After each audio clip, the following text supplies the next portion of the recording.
مفتی اعظم وہی ہیں South Africa کے، اور شیخ الحدیث بھی ہیں بڑے ادارے میں. تب ان کے بارے میں خواب بتا رہے تھے اور ان سے بیعت ہے، میں ان سے بیعت ہوں. بہت فیضان ہے وہاں کا. وہاں کئی ایسے مسئلے تھے جو علماء میں اختلافی تھے، انہوں نے پھر جا کر سب کو متحد کیا.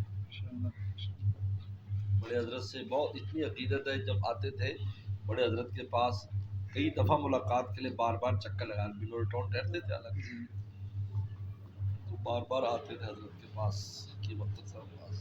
بڑے ایسی بالکل مریدوں کی طرح نظر آتے تھے وہاں.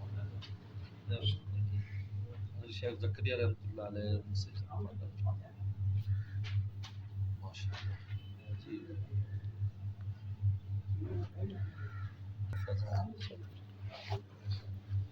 حضرت بنوری رحمۃ اللہ علیہ کیا ہمارے اکابر کی سمجھ تھی. جب حضرت بنوری گئے تو اس زمانے میں انگریز اور وہ کالا گورے کا فرق بہت تھا وہاں. یعنی جس کرسی پہ انگریز بیٹھے گا گورا وہاں کالا نہیں بیٹھے، وہاں آ ہی نہیں سکتا. سڑکیں الگ تھیں، دکانیں الگ تھیں، مارکیٹیں الگ تھیں، ہوٹلوں میں الگ الگ جگہ تھی. اتنی سخت وہ تھا.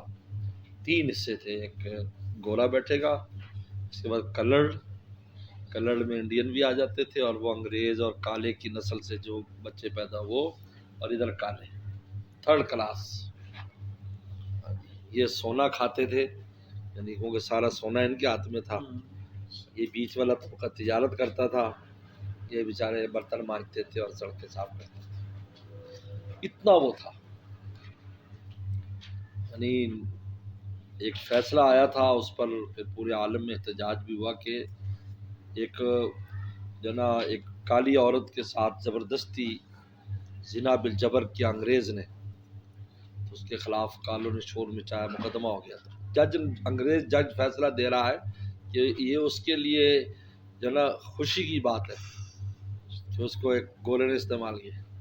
تو پھر بہت گویا، پھر اس نے مقدمہ واپس لیا. نہیں یہ حالات تھے. حضرت بنوری رحمۃ اللہ جب گئے تو حضرت بنوری رحمۃ اللہ علیہ نے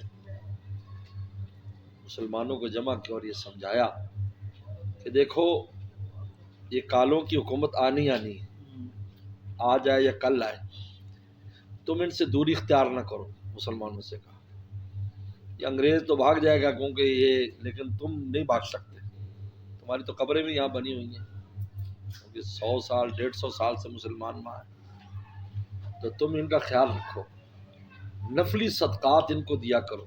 فرض صدقہ تو جائز نہیں، نفلی صدقہ ان کو دیا کرو کالوں. لہذا پھر انہوں نے، حضرت نے جمعیت کی تشکیل بنائی، یعنی ایک علماء کی جمعیت علماء کے نام سے، اور وہ پھر ان میں کالوں میں کام کرتے تھے. اس زمانے میں جب انگریز تھا ان میں جاتے تھے اور ان میں تقسیم کرتے سب. نیلسن منڈیلا کی تحریک چل رہی تھی، وہ جیل میں تھا، 60 سال جیل میں رہا وہ شخص.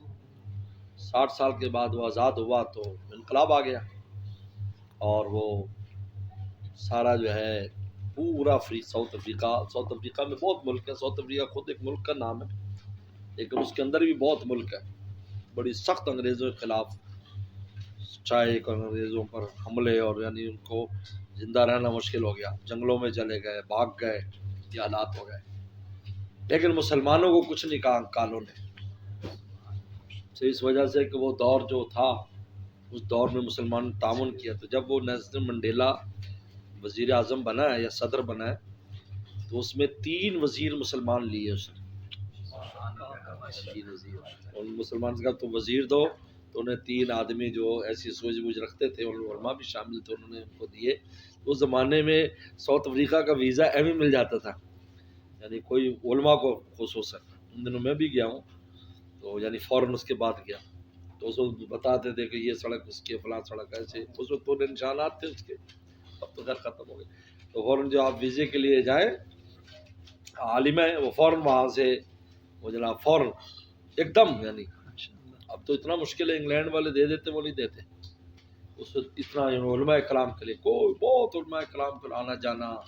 حضرت شاہ کی مقتل صاحب بھی جاتے تھے، ہم پورا قافلہ. میں بھی گیا 1997 میں بھی گیا، 96 میں 2 دفعہ میں گیا، 96 97 میں. تو حضرت کی سمجھ دیکھیں آپ، یہ ہے قلندر ہر سے گویا تھی. دیکھو وہاں اب بھی مسلمان بڑے آزاد ہیں. مدرسے ایسے زبردست مدارس ہیں. ایک مدرسہ حضرت کے خلیفہ ہیں ان کا بنا ہوا ہے، وہ گولڈن اینٹوں سے ہے، کیونکہ جو مٹی زمین سے نکل میں سونا ہے تو وہ گولڈن ہے. حالانکہ مٹی کالی ہے لیکن گولڈن بالکل کالی مٹی ہے، لیکن وہ سونے کے اثر سے میرے شیخ فرماتے تھے کہ سونے نے اس کی حقیقت تبدیل کر دی. فرمایا اللہ والوں کے پاس رہو گے تو کیسے حقیقت تبدیل نہیں ہوگی. حضرت نے اس پر مثال دی. یہ دیکھو کالی مٹی ہے اور یہ سنہرے ٹیلے جو کھودائی میں نکلے، اس کی اینٹ بنتی ہے، بڑی قیمتی اینٹ ہوتی ہے. وہ پھر اینٹ کو کہ مدرسہ بنا ہوا ہے بالکل جائے تو گولڈن پورا مدرسہ لگتا ہے، کوئی رنگ روغن کی ضرورت نہیں اس کو. اب یہ اتنا قیمتی یعنی وہ مٹی ہے کہ جاپان یہ وہ بڑی قیمت کے ساتھ اس کو خریدتے ہیں، وہ تو اس میں سے اور بھی کچھ نکال رہے ہیں. بڑا خوبصورت مدرسہ ہے آزاد فلم میں. میرے کئی شاگرد جو ساؤتھ افریقہ یہاں پڑھتے تھے مجھ سے بھی نوٹاؤن زمانے میں، کافی چھوٹے درجوں کے ساؤتھ افریقہ والے، اور ان کو بہت مناسبت تھی میرے ساتھ. وہ تھوڑا انگریزی میں بھی چلاتے رہتے تھے نا تو ان کو جلدی سمجھ آتی تھی. تو میرے شاگرد وہاں اچھے مسندوں پر پڑھا رہے ہیں. اللہ کا شکر ہے. بڑا عجیب ہے.